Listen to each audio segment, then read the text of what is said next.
Hey friends, we are looking at the incredible Steampunk Steam War Construct Mech by iambrick. It's set number 30704, and I'll put the piece count down in the corner. But this is ginormous, and it is essentially a giant mech that comes with a dwarf, and he's the pilot, and he actually fits inside. So we'll put him in there and we'll take a closer look at the dwarf too. And it turned out way bigger than I expected. I think because the dwarf threw me off and I thought this was minifigure scale, and it's not. This is minifigure scale. So this is so much bigger. It's stands at just about 12 inches tall, the mech does. And you can see that the dwarf is like 3-4 times as tall as a minifigure.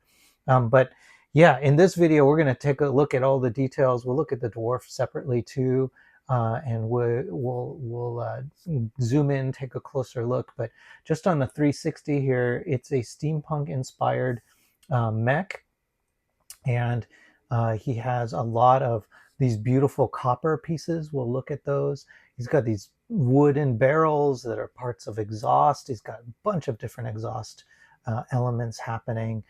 There's flexible hoses, articulated joints, and then of course you've seen here it has this stand or support stand in the back, and it really needs that support stand. Luckily though, it's removable, so I'll show you what happens if we remove it as well. And then the elbows articulate, the shoulders articulate, the hand here articulates. It's got 5 fingers, and then one of the arms is a drill. So there's plenty to look at. So let's take a closer look. So starting here at the head, his head has a little bit of like an Iron Giant feel to the shaping of the head, but I love these copper pieces. You'll see them a lot of places, and of course you'll see these kind of silverish gears that are used, almost look like respirators on the side of his head. More copper piping right here, and then lots of these kind of silver chrome-like details, almost look like open rivets. And here at the top are these handles with the microphones, and those are actually handles for the pilot when the pilot is sitting up in this area. We can also see here that there's this almost like a gauge or a temperature display right in the center here. So you can think of that as like, it's got HULKBUSTER vibes, and you know, any of the Iron Man suits, they always have something central right in the center there. And this is nicely done. It has a clear dish piece, as well as these copper pieces, and then it's got the silver on the outside. And the copper really catches the light really well. It's a beautiful color that I don't think I've ever seen from Lego before, so I'm now wondering why more steampunk doesn't do copper. I mean, it's incredible. It's really a great color, and that's a sticker that's on the heart of it as well. And then turning around here, we can see this first shoulder, like heavily armored, kind of a pauldron style armament right there on the shoulder. It's flexible hoses, more of this copper gear pieces, and this entire arm is manipulatable. So it has 2 of those really large like, are they from Bionicle, like the really larger ball joints in the center of it. And the instructions actually tell you to work it back and forth just to make sure it moves smoothly and to prevent it from popping out. So anyway, that's what's in there. And then for the elbow here, it's got one of these kinds of joints that ratchet and click. So you can just ratchet and click it into place. And then look at this arm. I mean, it is so beefy, and it has this drill to it. It spins, and just, I mean, look at all the detail here and how dangerous this looks. And then it ends in this spire at the very end of it. So very cool. I love that, that arm. And then coming around to the back, you see more wheels, a lot more exhausts in this copper, and then chromed exhausts from like what you would see on trucks, like city trucks.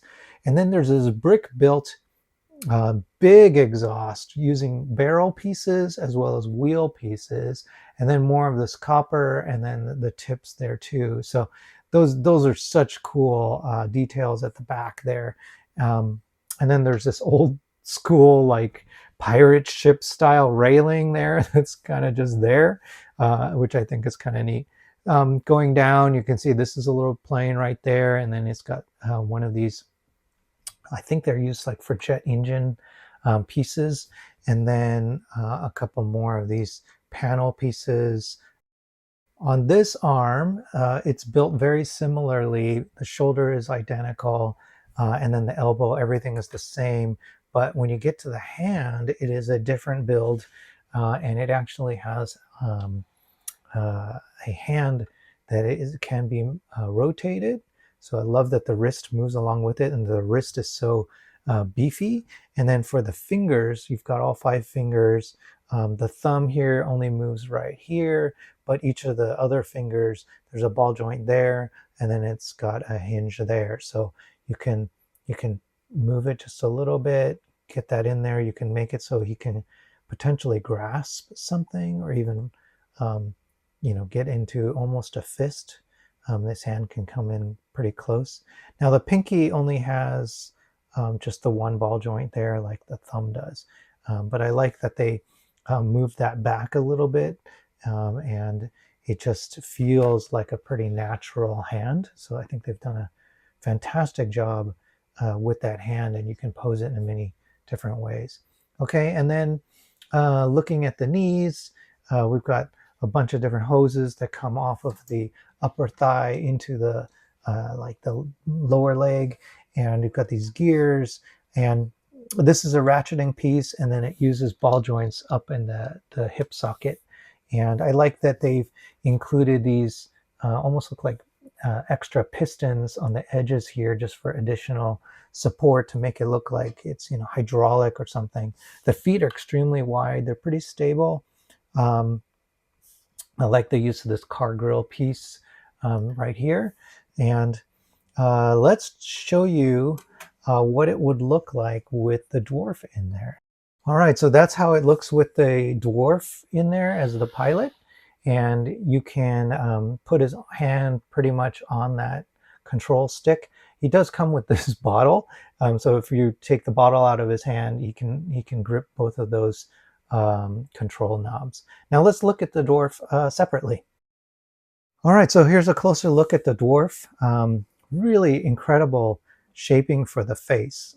This is one of the things that sold me on the set, was the amount of detail that they put into the face. Just looking at that, I realized, oh my gosh, this is going to be a great model. And look at how they've done his nose. It's one of those, like, I think they're called Baraki eyes. And look at his full white beard, and the suggestion of his eyes there underneath, and then the goggles that are like sort of sitting on his forehead, and they're articulated there with his ears. I mean, it's just such a cool head, and they've used these pieces for his shoulder armor, and it's almost like he's got these suspenders going on, belt buckle, and then more of this outfit on his hips, and then these really stout legs and feet. Really well done. And then this design carries through along the lower half of his body, which is terrific. And then look at his giant hammer. This character's name is Thorg, not Thor, but Thorg with a G. So that's his hammer, and it's nice and oversized, and he can keep it on when he's piloting, which I really appreciate. And then here's the back of his head. The only thing that I noticed about this is his head detaches from his neck really easily. So I just had to be real careful. It's just held in with the 2 studs. I don't know how you could improve upon that, but maybe there was some, like a ball joint or something like that, where you could actually turn his head and stuff. And I think that might have been a little bit more useful. But anyway, you can move him at his shoulders, and then his everything else is sort of fixed, but you can rotate it at the wrist, and so that's what you can do. All right, so we're going to see what happens if we remove the stand, okay, and if that's even advisable or not. This is the first time I'm trying this. The stand just sticks in to the bottom with a, I think it's an axle right there. And let's just see what happens. So you can see a better look. I mean, it's using these like beefier ball joints there. So I think we're gonna have to pull this way back. I have to pull his hips way back and straighten out the knees quite a bit. I'm gonna try to do this without breaking things.